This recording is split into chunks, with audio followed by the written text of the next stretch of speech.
Welcome back. We want to wrap up our news review and Power Breakfast this morning, and of course there are quite a number of very interesting headlines today, including counties preparing to roll out red carpets for governors who are going to be sworn in next week.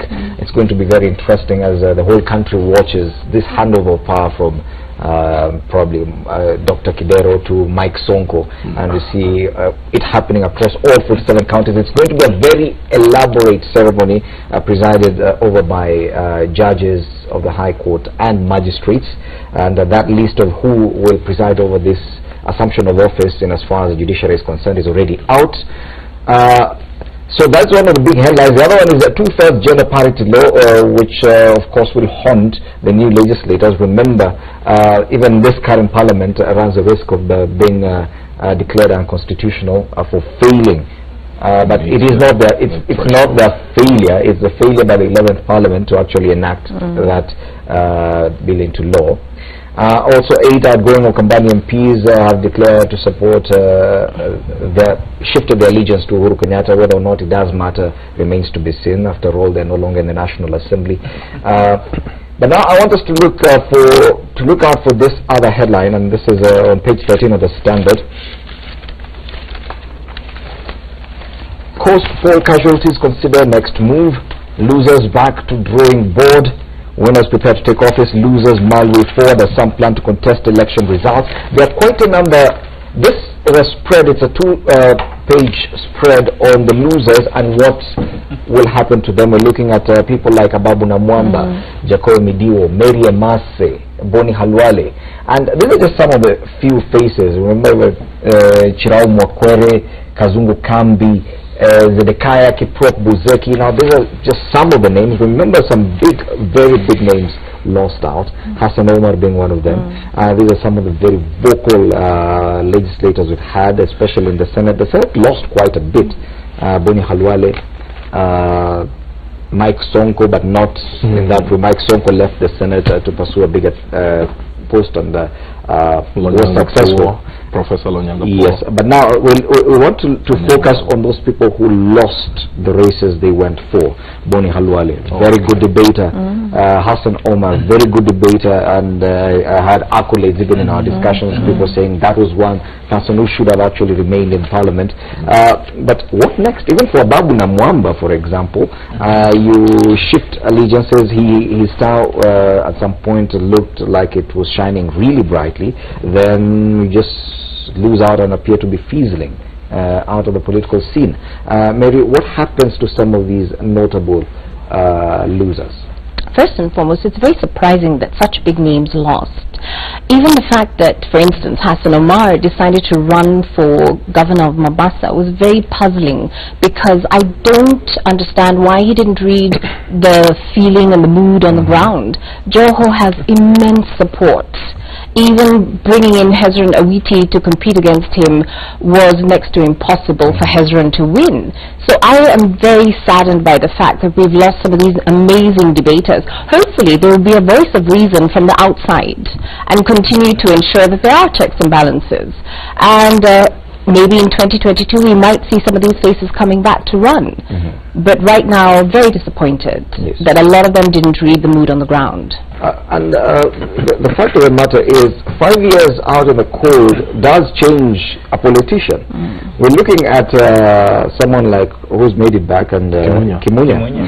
And even the way he was one of those powerful members of parliament and members of the cabinet, he went out as a very powerful politician. Right now, coming back, he appears very quiet and a bit timid.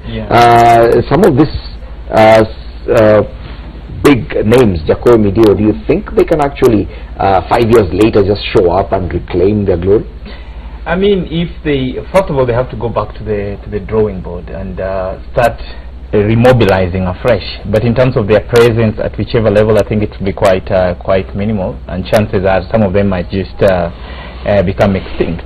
But some of them, as a way, I mean, they could reinvigorate their network and use that opportunity 5 years to mobilize to win elections. But just to go back to what Mary said, I think we've lost some very good fellas. You know, Of course, all politicians are ambitious, but sometimes I think people need to check on their ambitions. Hassan Omar was really good in the Senate. He would have even vied for a parliamentary, I mean, for an MP seat, and I think he would have gotten back. Boni Alwale has been a sort of an anti-corruption Caesar. You know, Jacoyo Midiwo was one of the good brains. Of course, Ababu Namwamba was taking chances, and he knew it. Chances are he might make it back at a different level. But I think sometimes also people need to measure their ambitions based on also reality. Nicholas Gumbo, chair of the Public Accounts Committee. These are very big names. And what happens to some of these people? Because 5 years is a really long time. I think, as Raphael rightly puts it, ambition is a good thing. It's not a bad thing. But ambitions must be coupled with realism. You must be able to check out for, is this the timing? I remember Mutula Kilonzo, for example, trying to harbor in his thoughts, you know, should I run for governor in Makueni?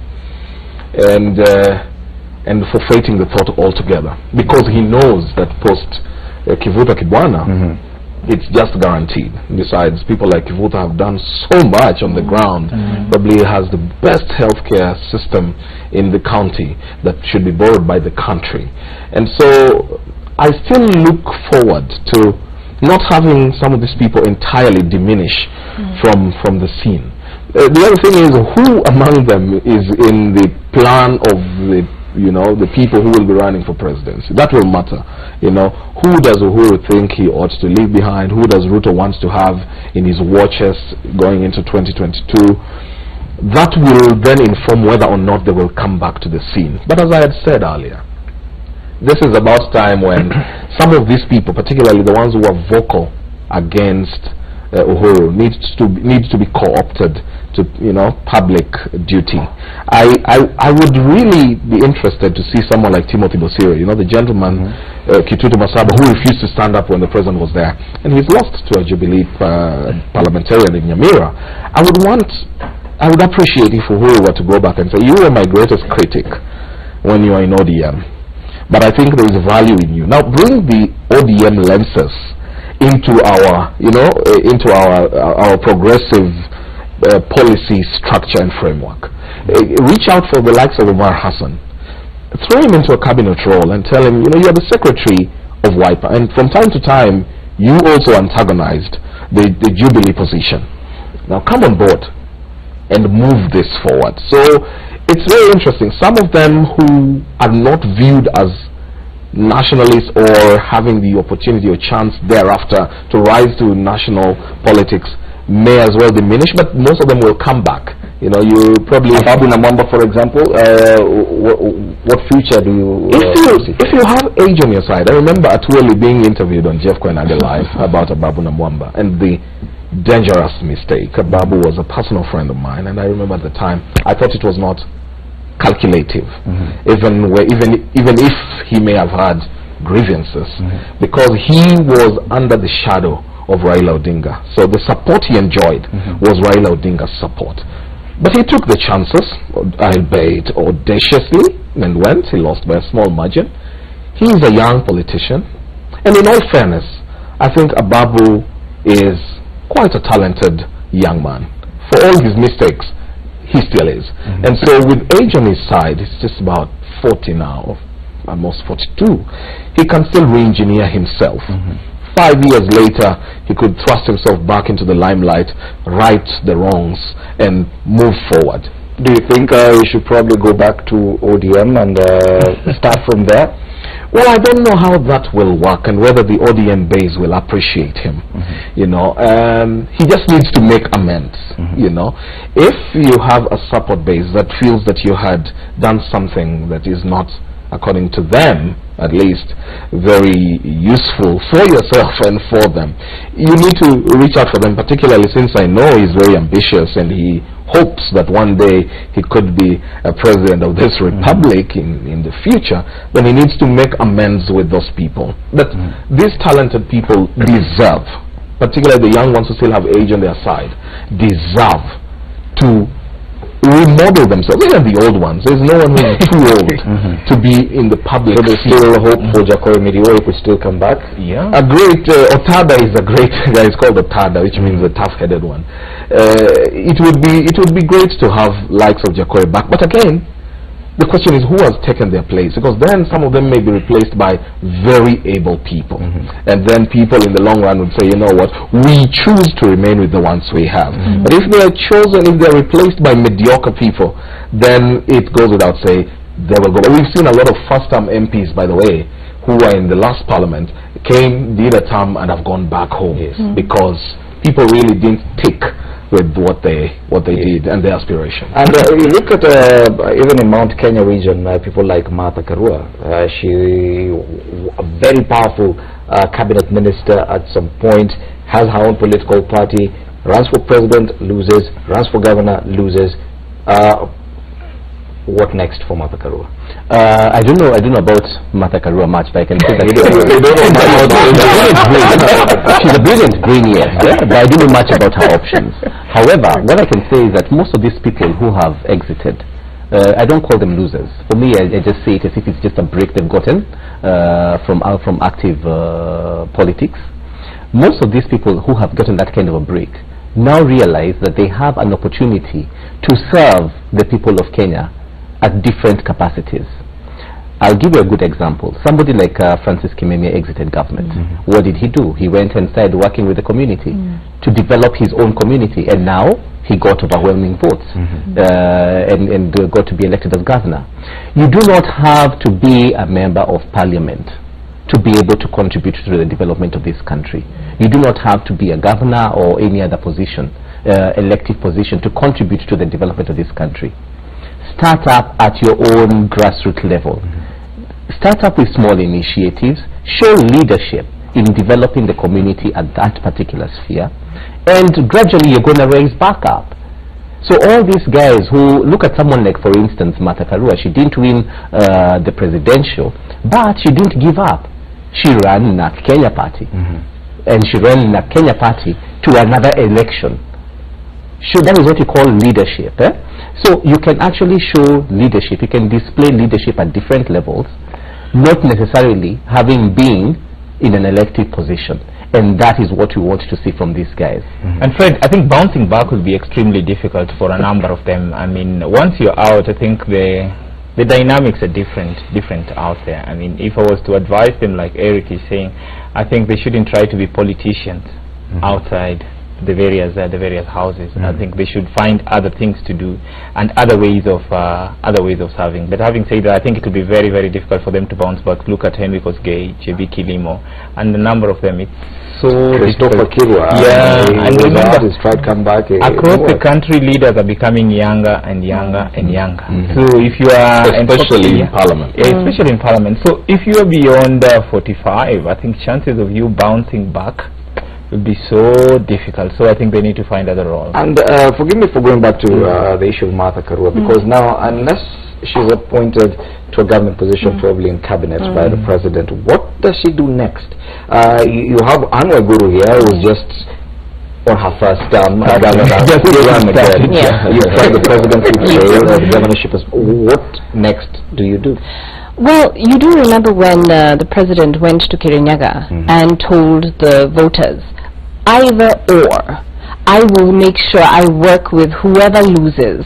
So we may see Martha getting an appointment. And I think that would be brilliant, because Martha is a powerful mind. And then she's a loyalist to a certain extent. And so, again, for women, it would be a win. So maybe at this point Martha may get an appointment. If she doesn't, then she can go Eric's way and do a couple of initiatives to keep her name out there. And try run for governor again? Maybe. I don't know how that will pan out, because you also understand the influence of she's called Minji Minji, all right? Her influence at least around the presidency and in Jubilee Party. And so if she's going to have competition on the ground while she's working, because the moment you give Martha some prominence or appoint her to a prominent role, then there will be fights on the ground from time to time, all right? For example, say you appoint Martha cabinet secretary. what you will end up with is Minji working, Martha doing parallel initiatives because she's preparing herself for 2022. So Anne Waiguru may have to convince them to say, fine, appoint her, but to make her the ambassador to Finland. All right? Yeah, such a whole thing. Even though, you know, I quite love people who have ideological clarity, who know what they stand for, who don't pursue leadership for the sake of it, who just don't follow the bandwagon because it's going. I love people who know what they want to achieve. It's the leader I aspire to become someday. Martha Karua is one of those. All right, and as I said earlier, the likes of Hassan Omar are one of those. They are very few, but they are people who you can see know what life is about and know what they're pursuing. I would love Martha to be in a position where she can influence policy making, all right, for this country. For all her ills in the past, she still is one of those rare gems we have amongst us. You know, the likes of Gitobwe Manyara, they are very few and far between. And Gitobwe Manyara is another one who's tried to come back, and it's just not working. It's not that easy. You know, for Gitobwe, I think the mistake was to yield to the call of tribe. When he had risen above that, even Martha Karua, you know, she had made herself own-minded, independent-minded. Then things got tough. Because of the very tribal nature and negatively ethnic and ethnocentric nature of our politics, she yielded to that call. She then, you know, guided her party towards Uhuru so that by linking to Uhuru she would get that, and that has been their undoing. And our time is up for the news review. Thank you so much for helping us look at the headlines. Of course, apart from the positions in the National Assembly, the Senate, there are very interesting positions are the ones in cabinet.